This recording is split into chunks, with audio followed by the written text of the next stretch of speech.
Bonjour à toutes et à tous, je suis Mickaël Trapenard, conseiller fiscal, et j'ai le plaisir de vous retrouver pour ce nouvel épisode de Tax Free. Si ce n'est pas déjà fait, je vous invite à aller consulter le disclaimer que vous trouverez dans l'onglet à propos de la chaîne. Comme à chaque fois, avant d'aller plus loin, si dans le visionnage de cette vidéo, il vous venait à l'esprit un autre sujet ou bien une question complémentaire portant sur la fiscalité, eh bien n'hésitez pas à m'en faire part en commentaire de cette vidéo et j'en tiendrai compte pour la rédaction des sujets futurs. Dans la vidéo d'aujourd'hui, nous allons nous intéresser à une matière d'actualité, c'est-à-dire la nouvelle taxation des revenus immobiliers étrangers.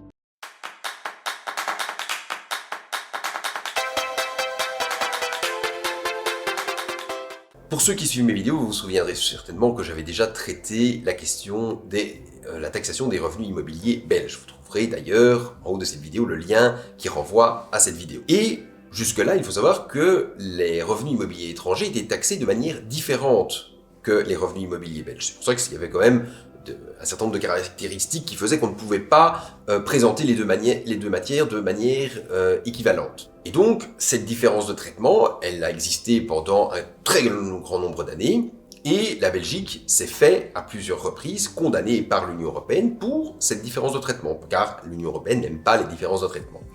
Alors quand même, petite précision à ce stade, il faut bien comprendre que le fait que l'Union européenne ait été avertie de cette différence de traitement, ça vient avant tout de contribuables belges qui n'ont pas apprécié que leurs revenus soient taxés de manière différente. C'était ça véritablement l'idée de base, parce que j'ai lu dans certains endroits que que l'Union européenne faisait de l'ingérence dans la législation interne de la Belgique.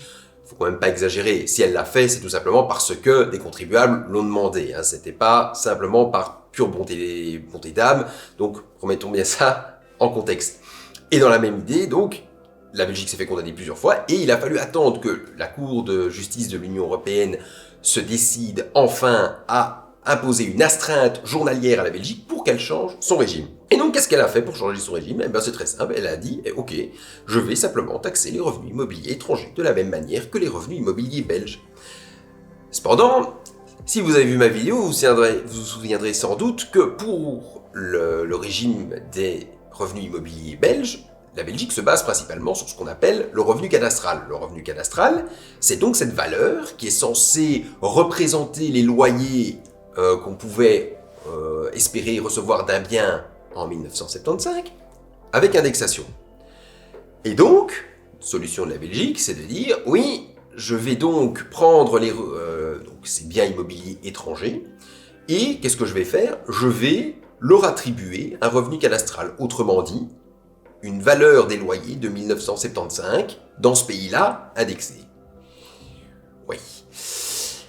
Et donc, elle a quand même compris que ça allait pas forcément toujours être facile de procéder à ce mécanisme, et donc elle a quand même prévu une solution de rechange qui s'appliquera également a priori en Belgique, c'est-à-dire que si elle n'est pas capable de se baser sur, elle n'a pas assez de données plutôt pour pouvoir déterminer ce revenu cadastral sur base des loyers de 1975, eh bien qu'est-ce qu'elle fera? Elle prendra la valeur vénale du bien, donc sa valeur d'achat, et elle va appliquer sur cette valeur un coefficient, enfin plutôt un pourcentage, pour déterminer quel doit être le revenu cadastral de ce bien.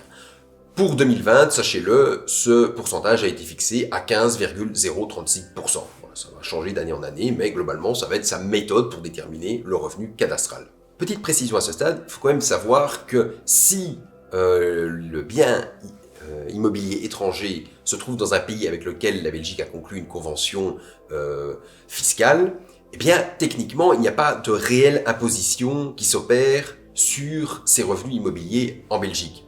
C'est-à-dire que ces revenus, normalement, donc, sont pris en compte dans le calcul de votre impôt, donc ils sont globalisés, et ensuite, une fois que l'impôt est calculé, on va exonérer le montant de ces revenus immobiliers, et donc vous n'allez pas payer d'impôt direct dessus. Mais pourquoi est-ce que ce processus existe? Eh bien tout simplement parce que si vous avez vu mes autres vidéos, vous savez que la taxation normale en Belgique, c'est l'imposition au taux progressif par tranche. C'est-à-dire que plus vous allez avoir beaucoup de revenus, plus vous allez être taxé potentiellement dessus. D'abord à 25% jusqu'à plus de 50%. Et donc le fait d'inclure ces revenus immobiliers étrangers, eh bien, ça permet simplement d'augmenter le montant total d'impôts que vous seriez susceptible de payer, et ensuite l'exonération porte sur les revenus les moins taxés. Et donc La conséquence de cette globalisation fait que vos autres revenus s'en retrouvent taxés davantage. C'est ça l'élément essentiel dans cette inclusion des revenus immobiliers étrangers quand la Belgique a conclu une convention fiscale avec ce pays. Par contre, s'il n'y a aucune convention fiscale qui a été payée, là, il y a effectivement un véritable risque de double imposition sur ces revenus. Ce régime étant donc venant d'être instauré ici début 2021, donc que va-t-il se passer pour les contribuables? Eh bien, il y a en réalité 3 cas de figure. Le premier cas, c'est si, dans vos déclarations fiscales des années précédentes, vous avez déclaré des revenus immobiliers étrangers.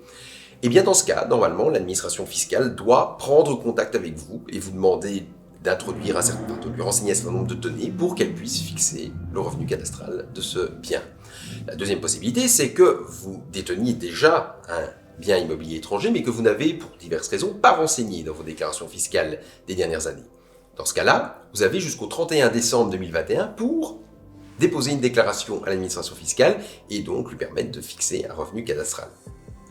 Troisième possibilité, et qui, elle, s'appliquera a priori pour toutes les situations futures, c'est si vous achetez à partir de maintenant un bien immobilier étranger, eh bien, vous avez un délai de 4 mois pour déposer une déclaration auprès de l'administration fiscale belge et ainsi lui permettre de fixer un revenu cadastral. J'attire votre attention sur le fait que si vous ne respectez pas ces obligations, vous allez vous exposer techniquement à une amende qui peut aller de 250 à 3000 €.